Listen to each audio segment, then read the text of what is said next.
Hello बच्चों, welcome to Sunil academy. और हम कर रहे थे बेटा डिफरेंशियल इक्वेशन में, टॉपिक था वेरिएबल सेपरेशन। बड़ी इजी सी एक्सरसाइज है, लेकिन इस एक्सरसाइज में एक ऐसा क्वेश्चन है जो बड़ा ही खतरनाक क्वेश्चन है, लेंथी भी है, थोड़ा टिपिकल भी है। और सबसे इंपॉर्टेंट क्वेश्चन जो इस एक्सरसाइज का है वो यही है बेटा, क्वेश्चन नंबर 11, जो आज हम सॉल्व करना सीखेंगे।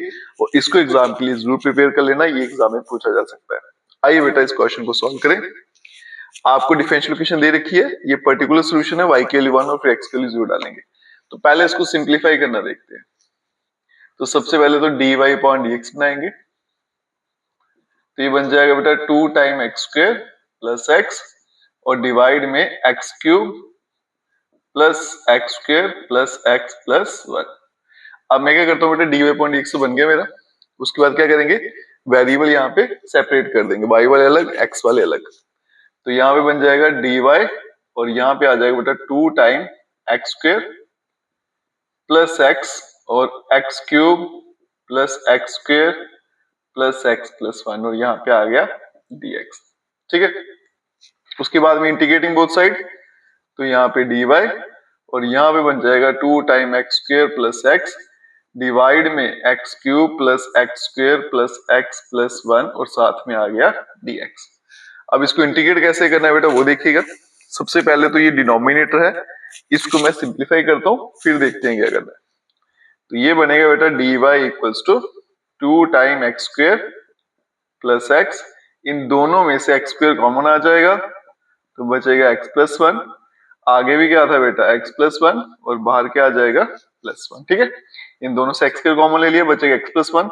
इसको मैंने साथ में रख लिया और बाहर प्लस 1 लिख देता हूँ, मल्टीप्लाई करोगे फिर से ये बनेगा। तो आपका जो dy यहाँ पे dx पे आएगा, वो बन जाएगा बेटा 2 time x square plus x, divide में फैक्टर बन जाएंगे एक्स स्क्वायर प्लस 1, और साथ में एक्स प्लस 1।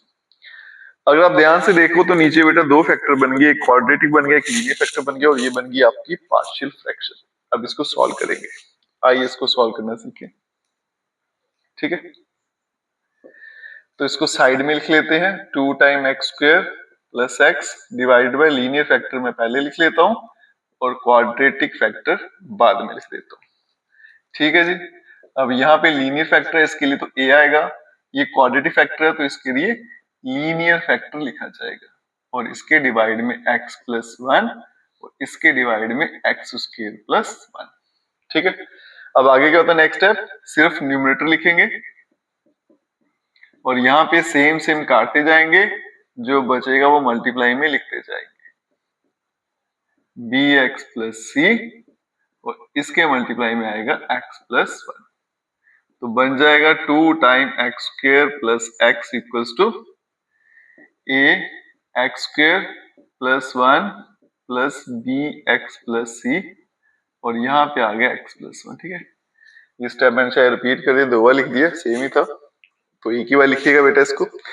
अब क्या करेंगे, लीनियर फैक्टर को 0 पुट करेंगे, तो पुट करेंगे x प्लस 1 को 0, तो x की वैल्यू आ गई बेटा -1, वो यहाँ डाल देंगे। x के लिए -1 लिखूंगा तो -1 का स्क्वायर प्लस 1 होता है, यहाँ बचेगा 2, x के लिए -1, x प्लस 1 0 है तो ये पूरे का पूरा 0 हो गया, सिर्फ यहाँ पे वैल्यू डालेंगे -1, -1 का स्क्वायर क्या होता है +1, तो 1 + 1 2, तो a का आंसर बन जाएगा 1/2।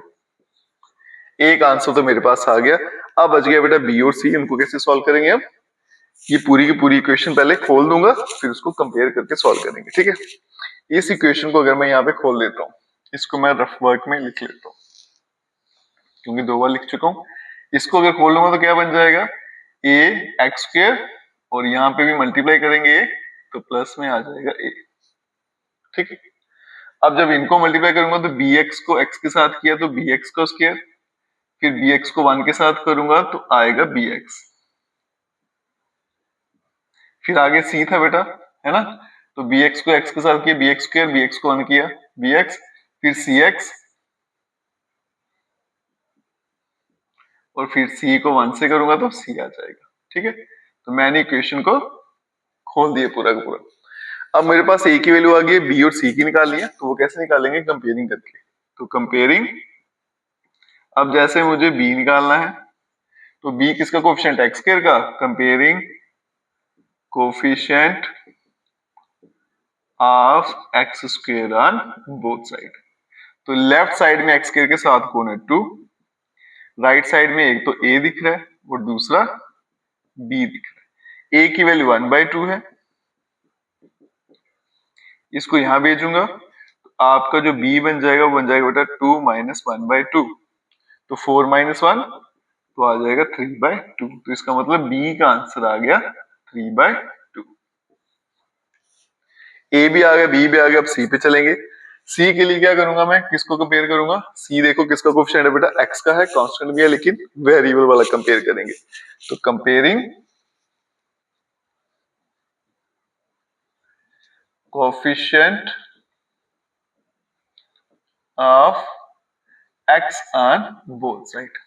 तो लेफ्ट साइड में आपको x वाली टर्म जो है वो दिख रही है बेटा, इसका कोएफिशिएंट 1 है। राइट साइड में एक यहाँ पे x है, एक यहाँ पे x है, तो क्या आएगा b प्लस सी। b का आंसर 3/2 है, तो 1 इक्वल्स टू 3/2 प्लस सी। इसको यहाँ भेज देता हूं तो 1 minus 3/2 equals to C. 2 minus 3 minus 1/2 equals to C. तो सी का आंसर आ गया -1/2। ठीक है, ए भी आ गया, बी भी आ गया, सी भी आ गया। उसके बाद चलते हैं बेटा इक्वेशन पे और यहाँ पे वैल्यू फिट कर देते हैं। तो ये बन जाएगा 2 time x square plus x divided by x plus 1 bracket में x square plus 1 equals to, पहले तो ए की वैल्यू आएगी 1/2, ठीक है, और यहाँ पे साथ में आएगा x प्लस 1, तो dx अपॉन एक्स प्लस 1। फिर आएगा b, और b की वैल्यू थी बेटा 3/2 प्लस 3/2x, और c की वैल्यू -1/2 डिवाइड में एक्स स्क्वायर प्लस 1, और मैं इंटीग्रेट भी साथ में ही कर देता हूँ। ठीक है, पहले तो आपको वैल्यूज डालनी है इस इक्वेशन में, जहां पे ABC था बेटा, उसके बाद में इंटीग्रेटिंग बोथ साइड, तो दोनों तरफ इंटीग्रेशन कर देंगे। ये तो बन गया आपका ये वाला पोर्शन। कहाँ गया वो, ओह यहाँ पे मैंने इंटीग्रेशन करने के बाद यहाँ पे y आना था बेटा, इसको y लिख देते हैं। ठीक है, ये वाला पोर्शन बन गया, इसको चलने देते हैं ऐसे ही।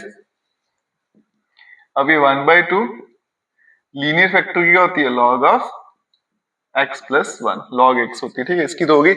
अब उसको क्या करते हैं बेटा, पहले अलग अलग कर लेते हैं फिर सिंप्लीफाई करेंगे। तो बनेगा प्लस 3/2 कांस्टेंट बाहर, x dx divided by x square plus 1, और -1/2 कांस्टेंट बाहर, और dx और डिवाइड में एक्स स्क्वायर प्लस 1। ये आएगा बेटा 1/2 log of x plus 1 plus 3/2। अब यहाँ पे देखो बेटा, इसको मैं पुट कर लेता हूँ अगर x के प्लस 1 को, तो इसकी डिफरेंशिएशन आती है 2x। तो x मेरे पास है, 2 नहीं है, तो एक 2 से डिवाइड, एक 2 से मल्टीप्लाई कर लेते हैं। तो यहाँ पे मैं 4 लिख लेता हूँ, और यहाँ पे लिख दूंगा 2x, नीचे बेटा एक्स स्क्वायर प्लस 1 dx, और ये जो होती है 1/x स्क्वायर प्लस 1, ये होती है 1/a tan inverse x upon a। तो ये हो जाएगी बेटा 1/2 tan इनवर्स ऑफ x। ये आ जाएगा 1/2 log of x plus 1 plus 3/4। नीचे आपका बेटा फंक्शन है, ऊपर डेरिवेटिव, तो आंसर क्या होता है log ऑफ फंक्शन। तो ये बन जाएगा log of x square plus 1, यहाँ -1/2, और tan इनवर्स ऑफ x। ठीक है, तो इस पोर्शन का आंसर मेरे पास आ गया। अब चलेंगे क्वेश्चन पे, यहाँ पे, और यहाँ पे वैल्यू डाल देंगे इसकी सारे की, फिर आगे सिंप्लीफाई करते हैं। तो इसको मैं मिटा देता हूँ, थोड़ा सा लेंथी है बेटा, और इस एक्सरसाइज का एक ही ऐसा क्वेश्चन है, ये थोड़ा लेंथी भी है, थोड़ा सा टिपिकल भी होगा, बाकी सारे के सारे क्वेश्चन इसके बड़े ही आसान है। ठीक है, तो इसको मैं मिटा देता हूँ यहाँ से।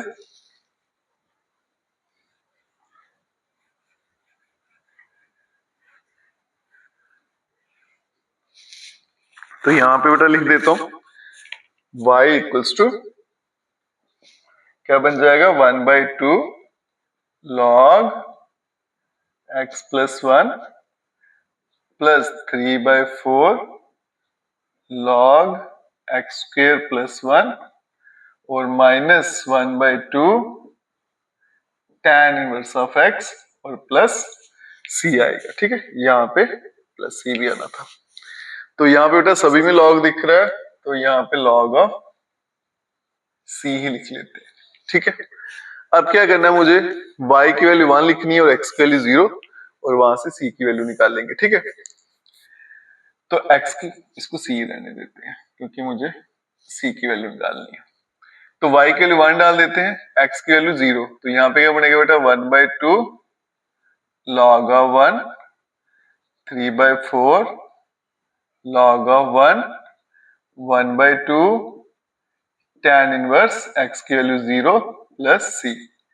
1 इक्वल्स टू log 1 0 होता है बेटा, ये भी 0 हो गया, ये भी 0 हो गया, और tan के टेल में 0 होता है वो 0 पे ही आता है, तो ये भी 0 हो गया प्लस c। तो c का आंसर क्या आ गया, यहाँ से 1 आ गया। ठीक है, c का आंसर 1 आ गया। तो अब इसका पर्टिकुलर सोल्यूशन क्या बन जाएगा, y equals to 1/2 log of x plus 1 plus 3/4 log of x square plus 1 minus 1/2 tan inverse x plus 1।